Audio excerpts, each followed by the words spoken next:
Obrigada, Miguel. Vamos passar então à Ludmila. Eu vou fazer aqui uma breve apresentação da Ludmila Rebola.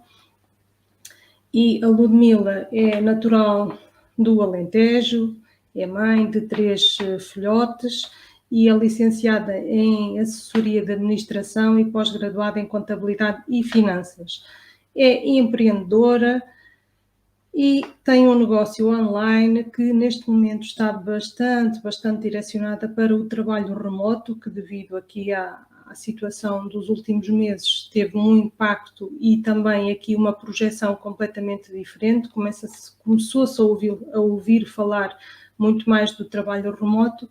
Se é uma modalidade que vai ficar, isso só o tempo dirá, porque ainda estamos aqui com os acontecimentos muito recentes, e a Ludmila presta serviços numa área que tem um desafio acrescido, porque prestar serviços na área da contabilidade e fiscalidade num ambiente digital, de facto, não é para todos, mas a Ludmila não virou a cara ao desafio e percebeu que estes empreendedores, trabalhadores independentes, trabalhadores remotos, os freelancers, os nómadas digitais, que estão a iniciar um negócio ou que até já têm precisam daqui de orientação e acompanhamento para iniciarem de uma forma correta e sem erros, de forma a poupar impostos e até conseguir ter o máximo de lucro logo no início das suas atividades, poupando aqui depois até alguns dissabores. Depois de mais de 10 anos a trabalhar em gabinetes de contabilidade, a Ludmila sentiu que, de facto, este nicho, estes empreendedores precisavam aqui de um reforço, um acompanhamento, e neste momento é também uma empreendedora 100% remota e digital, neste mundo ainda um bocadinho tradicional e convencional como a contabilidade.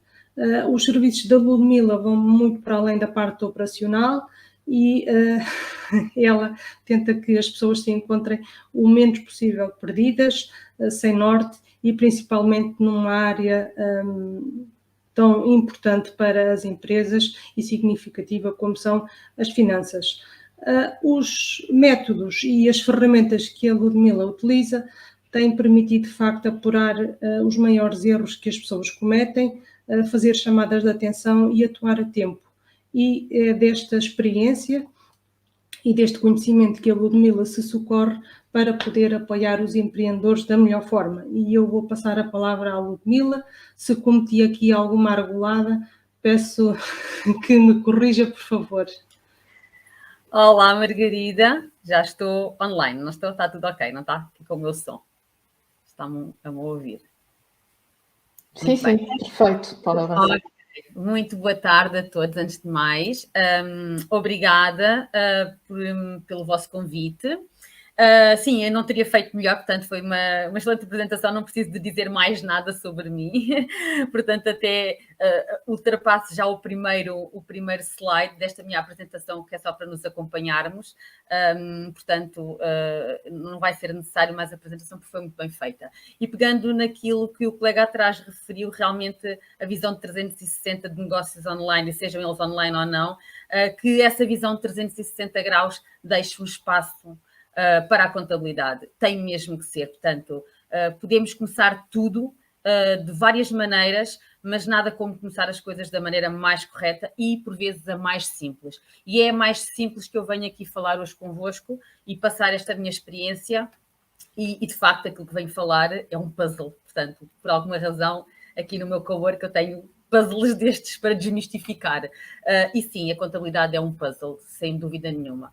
E hoje, para ser empreendedor, não basta ser só empreendedor. Portanto, nós podemos ter o nosso negócio, seja ele em que área for, mas temos que começar pela base, tem que haver um empreendedorismo consciente, que eu falo vezes e vezes sem conta. Portanto, eu estou sempre a falar nesta questão do empreendedorismo consciente, da eficiência fiscal, para nós podermos obter sempre os melhores resultados e pagar o menos impostos possíveis, porque, como é óbvio, todos nós queremos sempre pagar o menos possível. Não fugir, mas pagar o menos. Mas para isso é preciso nós conhecermos os principais impostos e as principais características. Eu hoje venho fazer assim uma abordagem muito rápida relativamente ao como é que nós vamos começar. E tudo começa-se pelo início, né? A gente começa sempre pelo principal. E as principais dúvidas surgem nesta questão dos anos, portanto, o ano fiscal, ano civil, quando é que as coisas começam, portanto, tudo começa com o ano fiscal, porque nós sabemos que o nosso ano fiscal coincide com o ano civil e nós temos um ano, portanto, são 12 meses para declarar os nossos rendimentos e para declarar a nossa atividade do nosso ano, por acaso coincidem os dois. Começa-se logo com muitas dúvidas em relação ao que é que vamos declarar. Os rendimentos declaram-se sempre de janeiro a dezembro, não há aqui a menor dúvida. Em relação a outros temas de segurança social, já são coisas um bocadinho diferentes. Relativamente, eu vou falar-vos aqui um pouco dos inícios das atividades dos empreendedores, as principais regras e os cuidados que devem de ter. A primeira coisa para se pôr as coisas em ordem, arrumar a casa, digamos assim, é abrir atividade, porque lá está, lojas online, trabalhos remotos, clientes aqui e ali, nós temos que regularizar isto. Não podemos estar a receber sem ter as coisas regularizadas. Nós somos residentes em Portugal, então é claro que temos que organizar as nossas finanças, a nossa contabilidade e declarar os nossos rendimentos. Portanto, a primeira coisa a fazer é abrir atividades nas finanças, que pode ser aberto de diversas vias. Depois temos que ter também cuidados com aquilo que vamos escolher, não é? Portanto, todos os empreendedores atuam numa determinada área, têm uma determinada atividade, mas há que saber otimizar. Há muita coisa que se pode fazer. A escolha dos códigos, aquele conhecimento do, afinal de contas, o que é tributado, qual é a percentagem que vai para englobamento de IRS, o que é que conta, o que é que entra, tudo aquilo que eu ganho, não é, não é. Portanto, não é tudo. Há uma parte que é englobada, há outra parte que não está sujeita à tributação. Tudo isto tem muito a ver com os códigos de atividade que estão previstos naqueles artigos muito demorados e muito complicados para as pessoas poderem ler. Eu tento desmistificar isto, é isso que eu faço nas minhas consultorias, na minha presença online, no meu canal de YouTube, que eu tento desmistificar e tornar a coisa um bocadinho mais apelativa e mais simples. Há vários códigos com várias atividades. Logo, os nossos rendimentos serão tributados de acordo com essas mesmas atividades. Há aqui uma coisa muito importante, e agora que estamos nesta altura do terceiro trimestre deste ano, que é um segundo erro que as pessoas cometem muito. Eu não diria, eu se calhar não lhe vou chamar erro, vou se calhar chamar-lhe imprudência. Porquê? Porque as pessoas desconhecem, com grande pena minha, e eu tento gritar ao mundo que isto realmente existe e que é importante, com grande pena minha as pessoas não conhecem determinados benefícios que a questão que as pessoas chamam de os recibos verdes. Não, isto não é os recibos verdes. Os recibos verdes é um modo de emitir as nossas faturas. Não podemos chamar aos trabalhadores independentes precários nem recibos verdes. Não, eu não os denomino assim. São empreendedores exatamente como se tivéssemos uma empresa. Somos empresários todos. A maneira como nós fazemos as nossas faturas é que nos define e que nos distingue uns dos outros. Portanto, aqui a questão é, nesta altura do ano, se tivermos que abrir atividade pela primeira vez, cuidado, SOS, o tema disto tudo, SOS mesmo, é mesmo uma chamada de SOS, porque há muitos benefícios que um empreendedor pela primeira vez pode perder se abrir atividade no final do ano, a 3 meses do final do ano, onde há reduções dos coeficientes de tributação nos primeiros e segundos anos de atividade. E para quem fatura muito, e esta malta agora do IT, portanto, todos os empreendedores das novas tecnologias, do novo século, não é só da pandemia, não tem nada a ver só com a pandemia, já existia, já tem trabalhadores remotos e nas áreas das novas tecnologias há muitos anos, portanto a pandemia só veio dar um boom e um crescimento maior à realidade que todos nós agora conhecemos, mas isto já existia, e portanto há aqui muitos benefícios que as pessoas podem perder se fizerem as coisas no final do ano. Esperem mais um pouco, se for possível, e comecem as coisas em janeiro, porque há aqui reduções muito significativas a nível de rendimentos. Outra regra, que é sempre a pior de todas, é estimar os rendimentos anuais. Portanto, até um determinado valor, como sabem, no regime simplificado, estamos isentos do imposto. É uma condição que é imposta porque nós temos um volume de negócios abaixo de 12.500 euros. Quem fatura acima de 12.500 euros tem que obrigatoriamente ficar enquadrado no regime de IVA. E muitos erros que as pessoas cometem é que fazem este enquadramento antecipado e não sabem o que é que estão a fazer sem conhecimento de causa e escolhem por opção ficar no regime de IVA. É um erro muito grave, porque quem escolhe por ficar por opção no regime de IVA logo desde o início tem que permanecer neste regime durante 5 anos. E o que é que acontece se um empreendedor abrir atividade e não ficar no regime de IVA?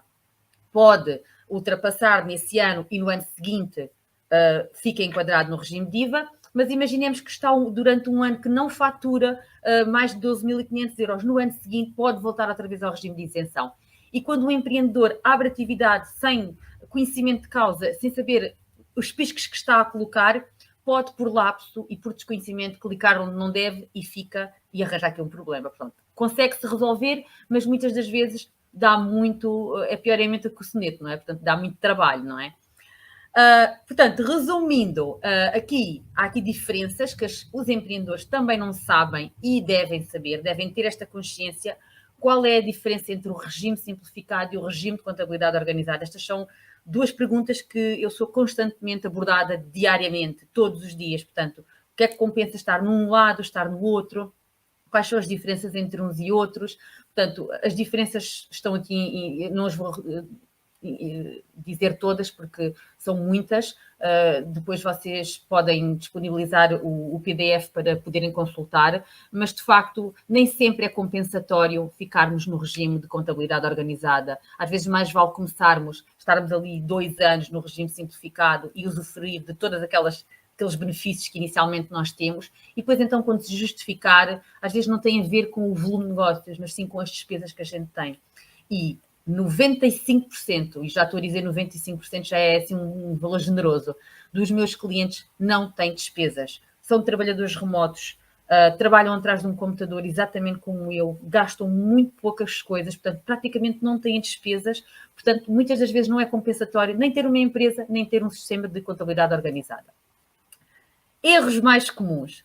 Estes são os erros que muita gente comete. Conseguimos resolvê-los, mas é difícil. Isto são chamadas de atenção.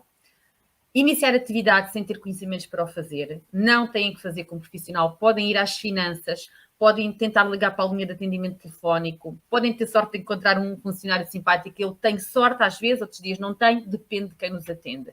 É muito importante colocarmos as questões pertinentes para sabermos o que é que devemos perguntar e o que é que não devemos perguntar, ok? Lá está, ir às finanças e dizer aquilo que não deve, embora seja verdade, mas lá está, a maneira de contornar a coisa. Não estamos a fugir a nada, estamos simplesmente a contornar. Devemos sempre conhecer o nosso regime e o nosso enquadramento. É mau para mim, quando eu pergunto a um cliente meu qual é o enquadramento, e a pessoa nem sequer faz ideia do que é que eu estou a falar, nem sabe o que é o enquadramento. O enquadramento é o regime em que nós nos encontramos. Estamos no regime isento, estamos no regime de contabilidade organizada, estamos no regime geral do IVA. Em que regime é que nós estamos? É importante o empreendedor conhecer o seu regime, porque para saber com o que é que pode contar.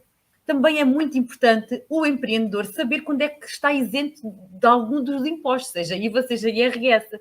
Porque muitas das vezes eu tenho clientes que cobram o IVA sem terem que o fazer e depois não o entregam ao Estado. Tenho outros que devem cobrar e não cobram. Portanto, nós temos que conhecer a nossa base. E é esta base que eu entrego aos meus clientes e que eu tento entregar, ou pelo menos faço o melhor que posso e que consigo, para tentar chegar a toda a gente. Porque há uma grande falta de informação e de carência no mercado para esta classe de trabalhadores.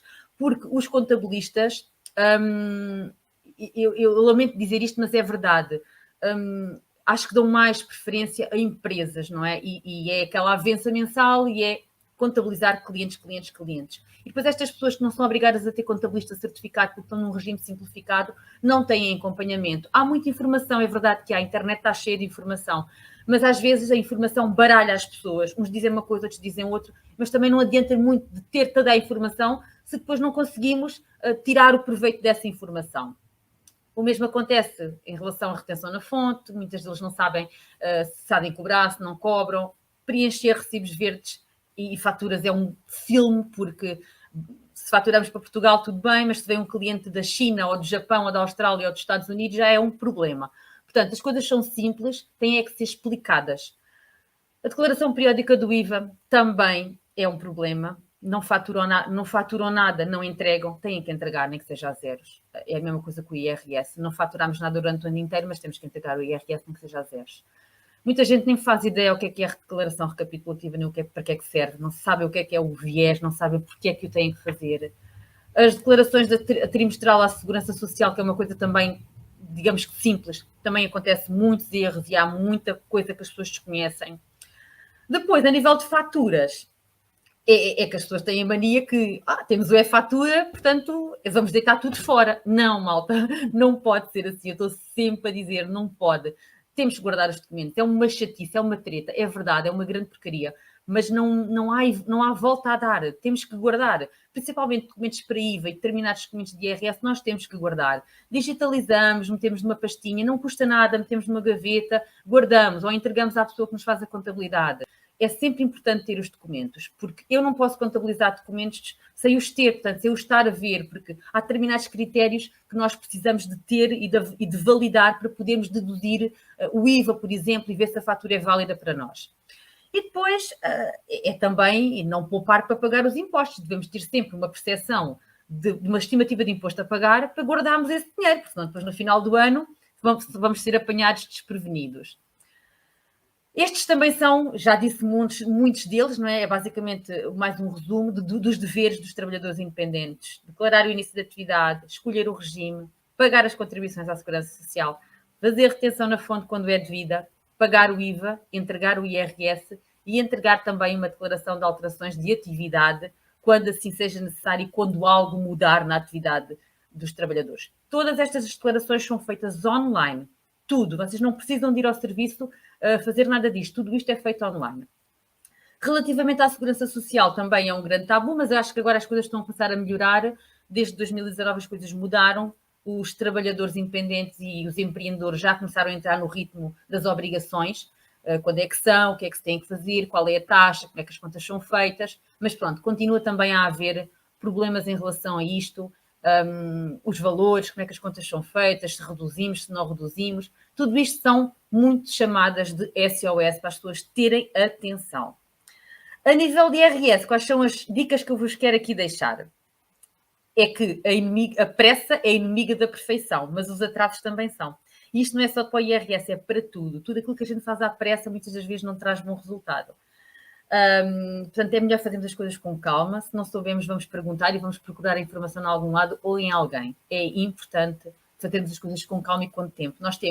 Nunca se esqueçam que nós temos 1 ano para organizar o nosso IRS e depois temos mais 3 meses do ano seguinte para organizar as coisas para em abril, de abril a junho, nós termos as coisas em condições para entregar.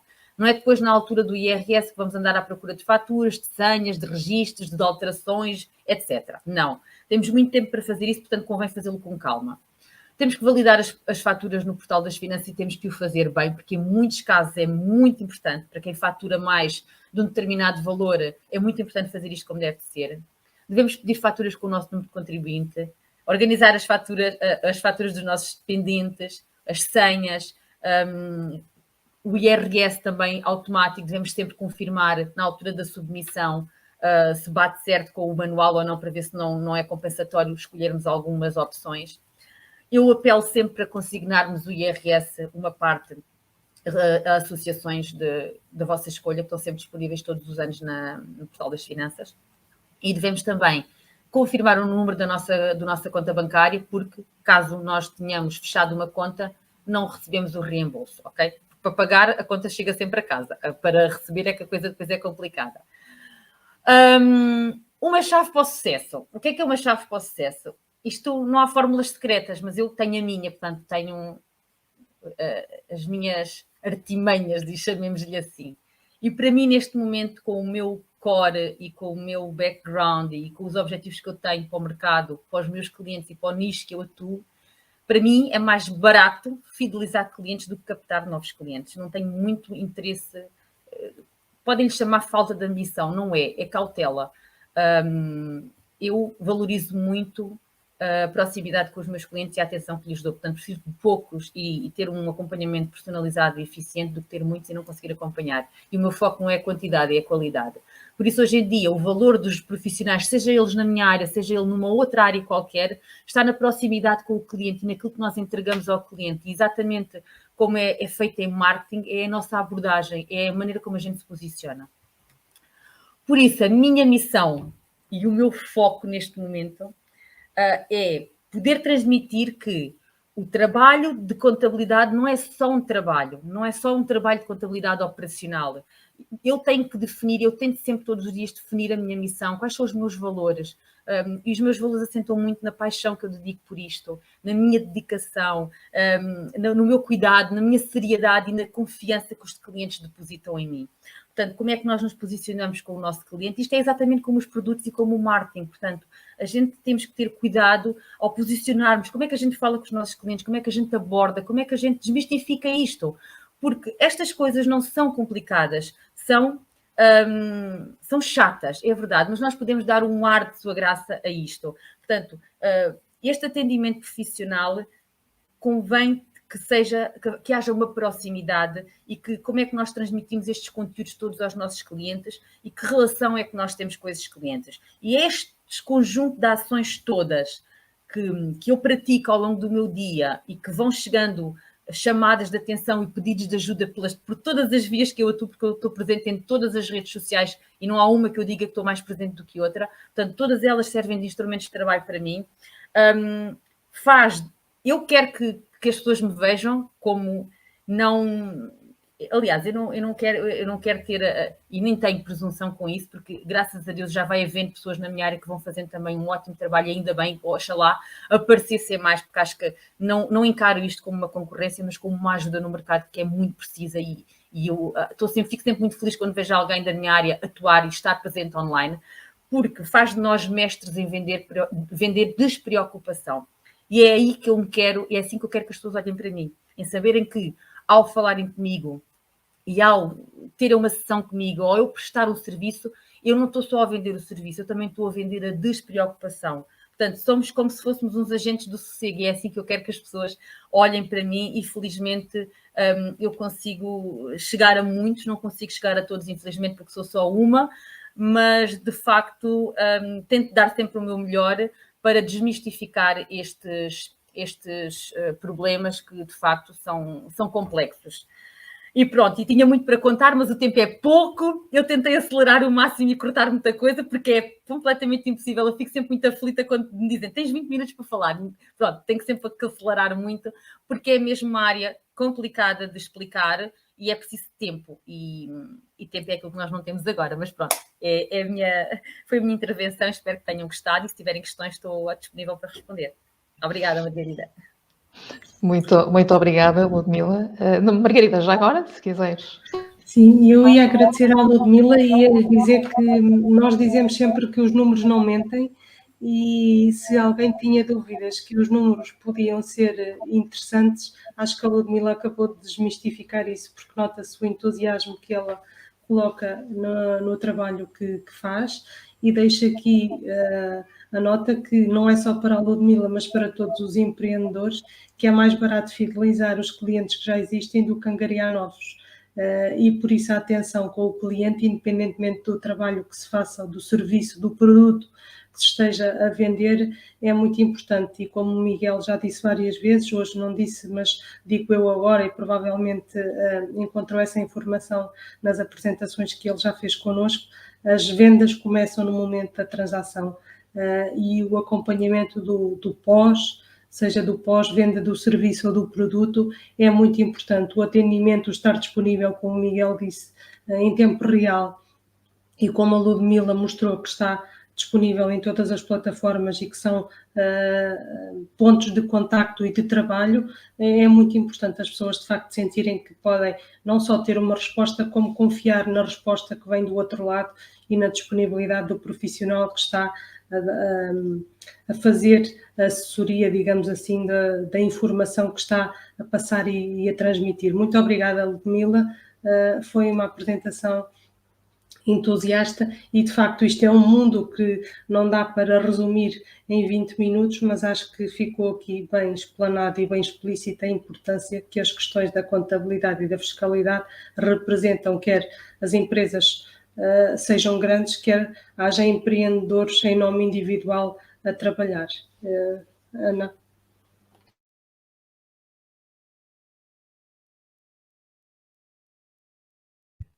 Agora sim tenho som.